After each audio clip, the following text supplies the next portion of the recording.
So Henman's broken chela 3 successive times. 2-1, second set.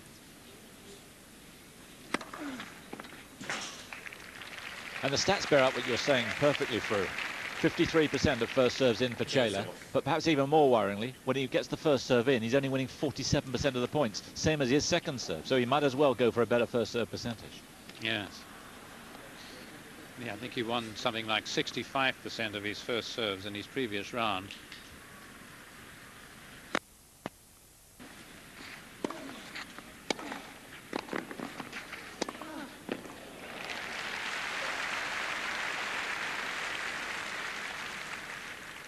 Even though he wins this point, Chela, notice how high he has to hit that passing shot. That's part of his problems. He hits the ball quite hard, but a lot of it is wasted to spin high above the net, whereas Henman is playing his with a much flatter trajectory, as we saw with that backhand down the line at the end of the last game, hitting it very flat, wasting nothing in spin.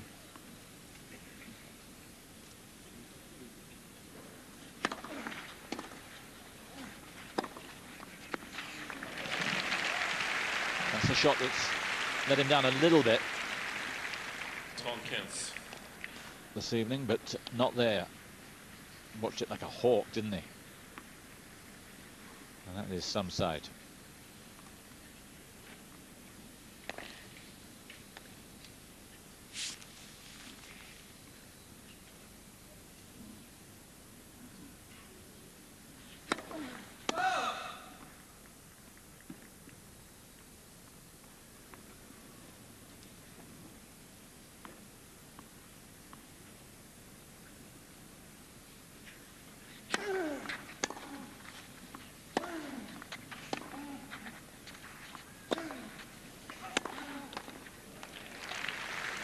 There's a chance there for Chela, Henman getting himself a little caught up there.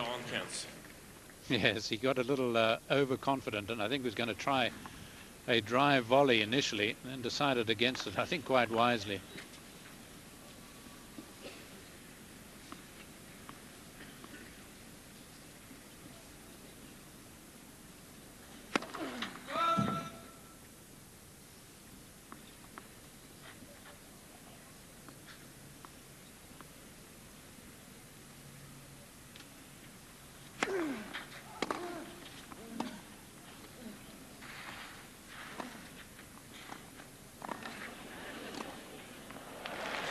Well played.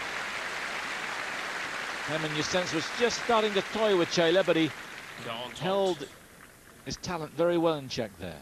Yes, well played to Chela, because they actually started this volleying exchange on pretty even terms, and for Chela to come out on top says a lot for him. Just kept his head, kept it low. That's the important thing. Look how low he does keep it, so that Henman has to volley up.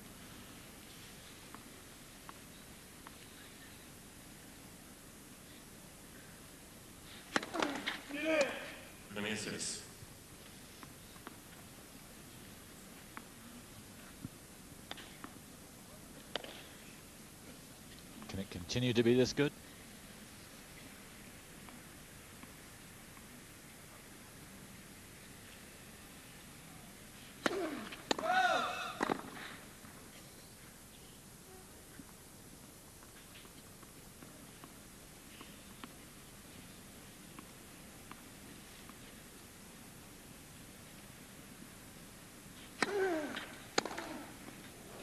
Yes, but he saw him make his move, and that time he judged it to perfection. Well, it says that he's got a huge forehand, which we know, but it also says really that he doesn't have a great deal of belief in his backhand hitting winners, which remains good news for Henman.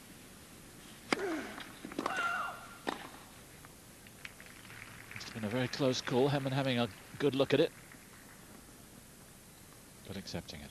He's used that serve well, because what it does is it goes to the opponent's strength, but it leaves the weaker shot for the next shot from Henman. And he really clipped that second serve.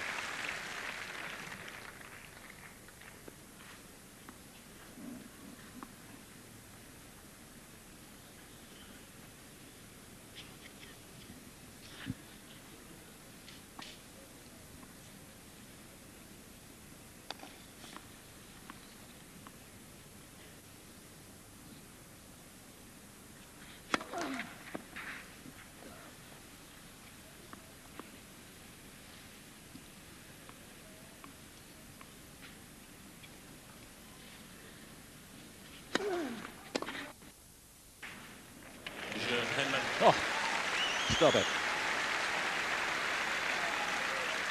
Yeah, a few people smiling, some shaking their heads. It's been that good.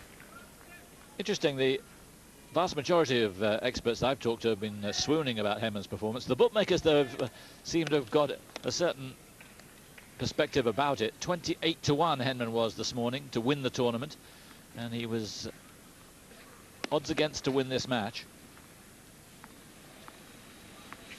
But he has started supremely well.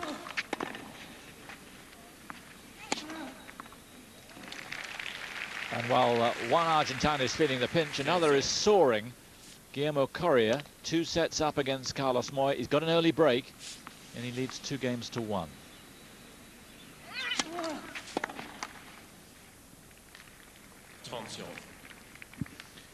Well, he's been going for his shots, Henman, but of course, with a break up here, he can afford to go for them even more.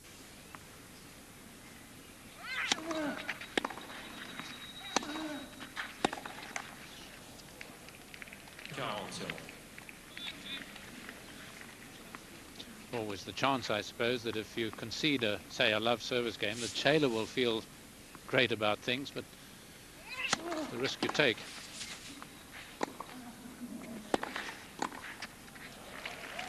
I think chela thought he was going across there. So although he had it covered down the line, there wasn't any real conviction. A lot of wind up there, but it really doesn't seem to be affecting the player. Sometimes it does swirl in this Chatrier court. Not today, though.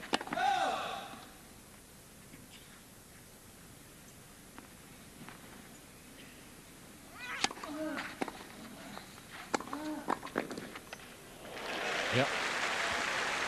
You don't chip and charge any better than that. Well, he actually played a pretty good two-hander.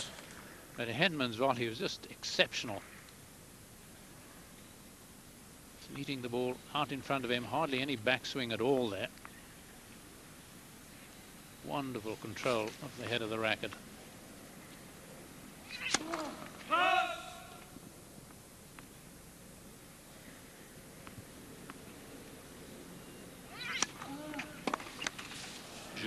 Chela. Henman part 3. So chela holds, but Henman still leads by a break. 2-1 in this second set, 3-2.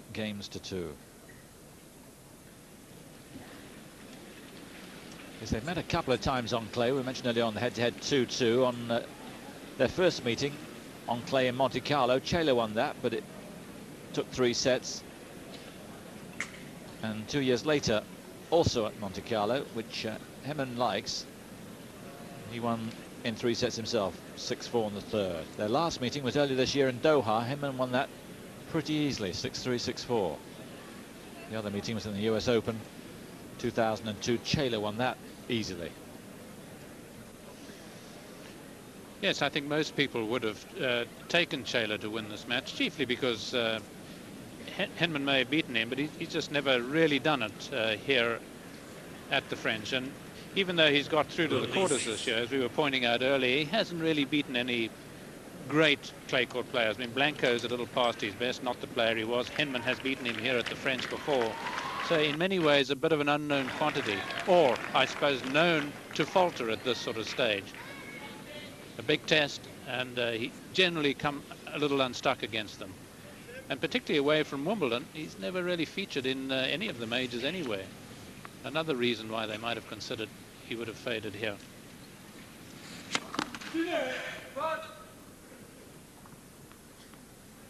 This definitely does seem to be a new Henman with new belief.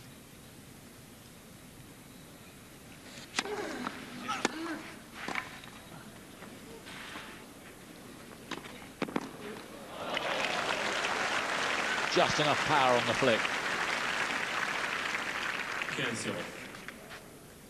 Well, it was an unusual play by Chela. I mean, the shot you might have expected was pushing it down the line, but he was, of course, thinking that Henman would anticipate and volley it away, giving it the lob, forgetting that Henman's one of the best players of this shot in the world. It's a terrific effort by Chela, but again, just second best. Whoa!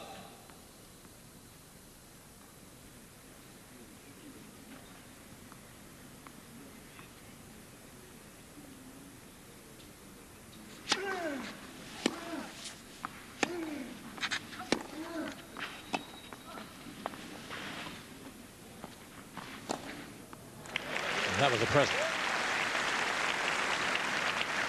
Just to emphasise what you were saying about Henman's lack of success anywhere else, it's his first quarter-final in a Grand Slam away from Wimbledon, where, of course, he's been a semi-finalist 98, 99, 2001 and 2002.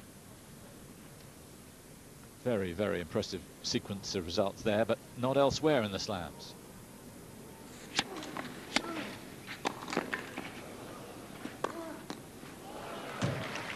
Yeah, totally deserved that. 35.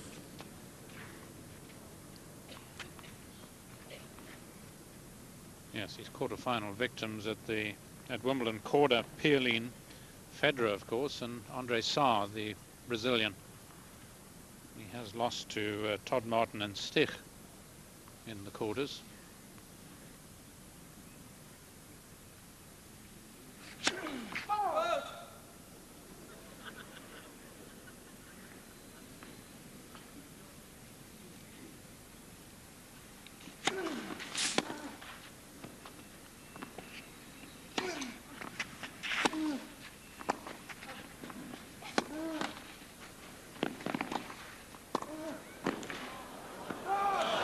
Again, very well played, chela. Luck was against him, but he fought hard. And this is his best patch right here. Yes, Henman still seemed to have the winning of the point, but for the fact that chela really anticipated well that backhand down the line. Like the way Hendel handled the mishit and the cross-court forehand, where he got such a good angle. Couldn't have played the point much better.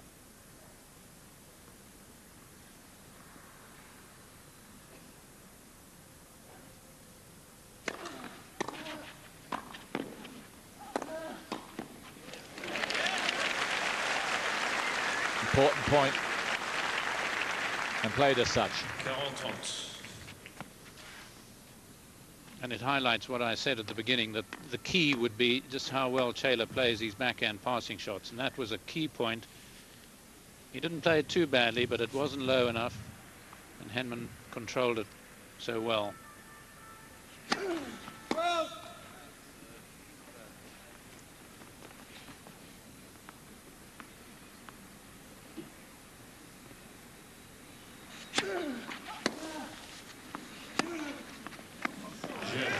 Oh yes, he laid into that.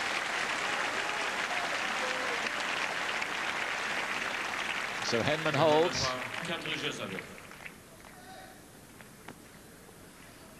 The scoreline continues to impress.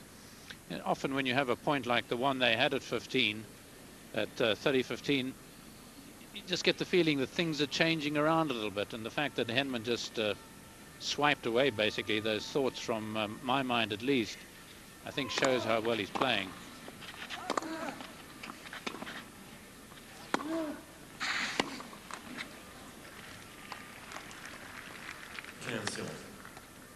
Yes, for me, the returning has been the key to his performance, but serve well as well. 58% first serves in.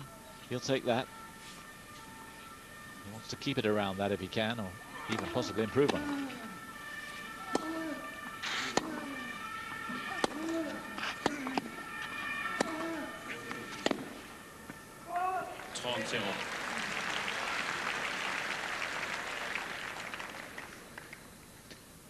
Strong positive play from the Argentine. Fourth Roland Garros for chela. Got to the third round last year. Lost to Carlos Moya. No disgrace there, but took him to 5 sets.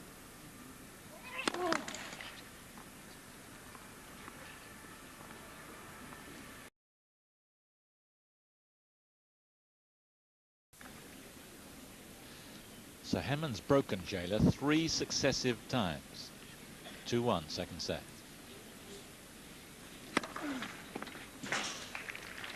And the stats bear out what you're saying perfectly for 53% of first serves in for chela, but perhaps even more worryingly, when he gets the first serve in, he's only winning 47%.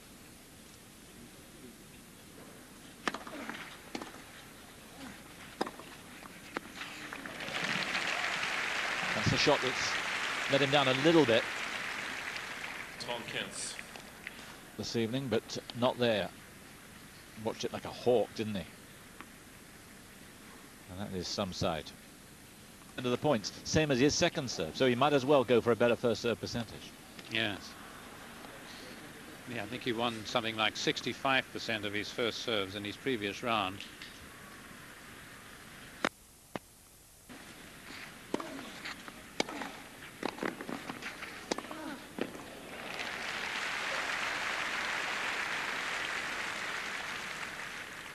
Even though he wins this point, Shayla, notice how high he has to hit that passing shot. That's part of his problems.